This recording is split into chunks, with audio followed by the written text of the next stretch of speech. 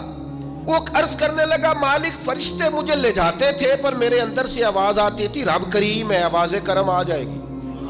مالک دوزخ کا دروازہ آ گیا پر میری امید ٹوٹی نہیں، میری قائم رہی، اور جب تیری آواز رحمت آئی نہ کہ آ جا، تو پھر میرے اندر سے وہ عقیدہ اور تگڑا ہوا، دیکھا نا بلا لیا نا تیرے رب نے، آ گئی نا رحمت کی آواز، بلا لیا ہے نا۔